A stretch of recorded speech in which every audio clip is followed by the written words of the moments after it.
everyone. Welcome to the official podcast by SOA English Cafe in association with SOA Photography Club for the National Conference on Sustainability and Innovation 2026 in collaboration with CAHO. Hospital saves lives every day, but they also consume enormous amount of energy, water, materials and generate waste. So the bigger question is, can healthcare really heal people without harming the planet?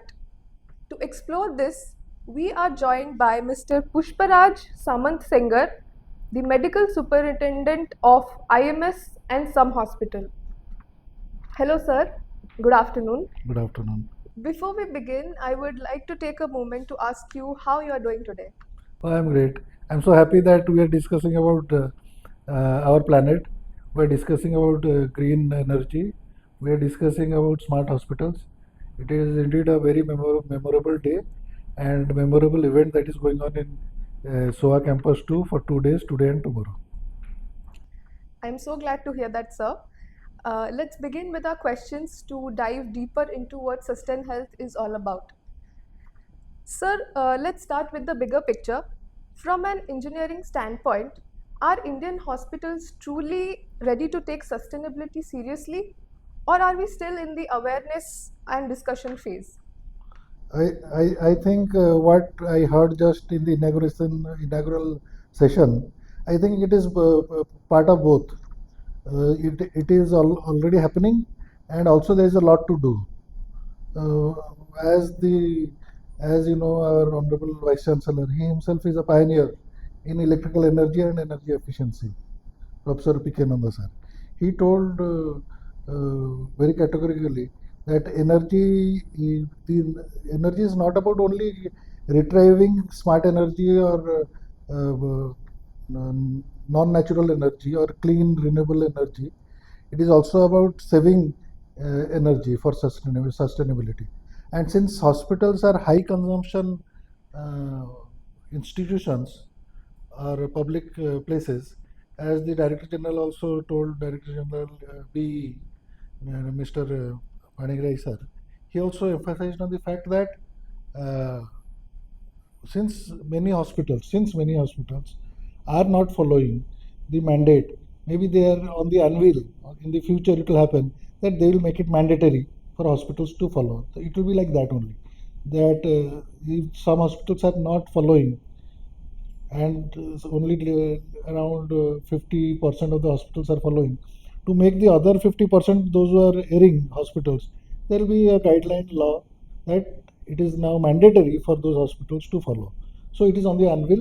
Maybe 10 years from now, we'll be talking that all the hospitals in India, in the country, are green hospitals. Some may be 2-star green, some may be 4-star green, some may be 5-star green.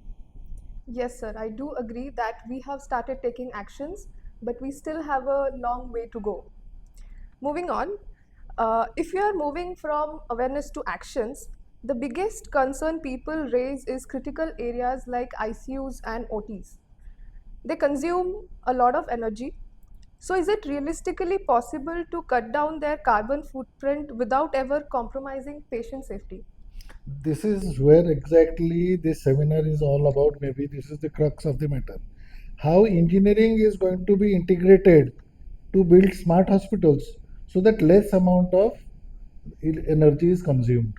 Hospitals are consuming almost 9 to 10% of the energy of the country. That is what I heard in the previous session.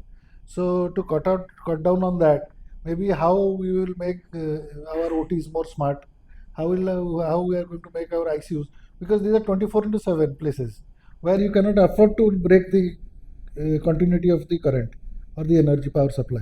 So for uninterrupted power supply, what measures can be taken by hospitals so that less amount of energy is consumed is the challenge. So we have to look in that direction. Like if we are going to, for example, one small example, and it is very pertinent. Suppose we are using this window ACs, we are using split ACs, but the central ACs consume far less power and gives better cooling than the window ACs or split ACs.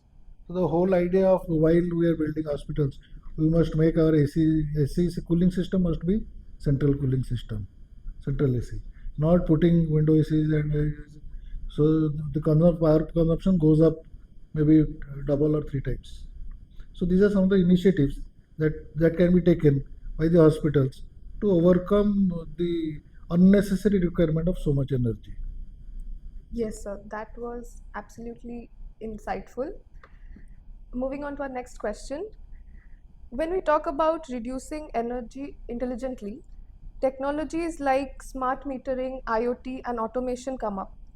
Are these solutions practical to tier 2 and tier 3 cities, or are they still mostly limited to large corporate chains? It is energy is consumed by everybody, all individuals, be it in tier 1 or tier 2 or tier 3, and hospitals are required for the society, and the hospital system HCOs are there to treat patients. Patient care is a very important social matrix which cannot be avoided. So it is one of the most necessary things in the society hospitals. So we cannot say that we will do without. We have to live with smart hospitals. For that, how we can make our hospitals more energy efficient is the whole idea. And as you told, that automation is very important. Is something that is in now and must be followed from the smallest hospital to the biggest and largest hospital.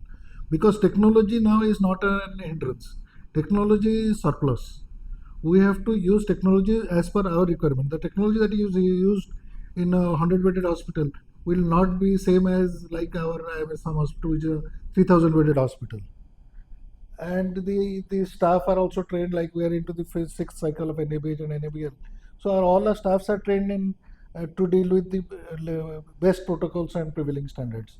So maybe in a small hospital, the technology requirement will be different, and the consumption will also be different. But the smart solutions must be adopted without fail. Automation and things like that, digital uh, technology, AI must be integrated to overcome the enormous use of energy in hospitals. Yes, sir, I do agree that sustainability should be scaled starting from bigger corporations to smaller hospitals as well. My next question is beyond energy efficiency, hospitals today are facing climate risks such as heat waves, floods, and power disruptions. So, in 2026, what truly defines a climate resilient hospital, and what should we be building differently? Actually, first of all, we require conclaves and CMEs and conferences that will raise our awareness. Something like this that is happening right now on 6th and 7th of March in SOA Campus 2.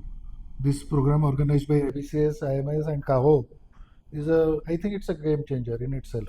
If you're talking about green energy and energy efficiency in this part of the country, the number of delegates those have joined, I think they will take a very good positive message from this program of what to do and what not to do. This itself is a huge achievement. So if we can create awareness, and as the important delegates were discussing, that engineering and power efficiency and power performance of the hospitals should not be at the basement. What I mean to say that your electric department should not be working somewhere outside and not be part and parcel of the main decision-making body inside hospitals. The electric head or the engineering head must be there in all important meetings, and all decisions that are taken for the hospital, for the patients, for protocols must involve the participation of engineering head and the electrical head of the hospital. By doing that, we can overcome so many problems and use our energy systems in a more efficient way, more smart way. Maybe electricity is not required here because no one is in this room. So why the AC will run? Why the light will be on? Because this is now, it is now sort of national property. Even though we are paying, we don't have the right to waste power. We should not be wasting power. The more energy we save is like hospitals earning money for itself. So we have to look in that way, and also saving money, saving energy is like doing work for your nation. We have to put it in that way. Yes, sir, absolutely. That's a wonderful remark. Finally, for my last question, I'd like to ask you, for all the engineering and management students who are listening to this podcast, uh, if healthcare infrastructure is evolving this fast, what skills should they start building right now to stay relevant in this sustainable healthcare environment? See, the healthcare system, when we're talking about 2026, the healthcare systems and organizations and institutions are not run by doctors and nurses alone. The resources and infrastructure that is required is going to be built by engineers and going to be managed by the managers.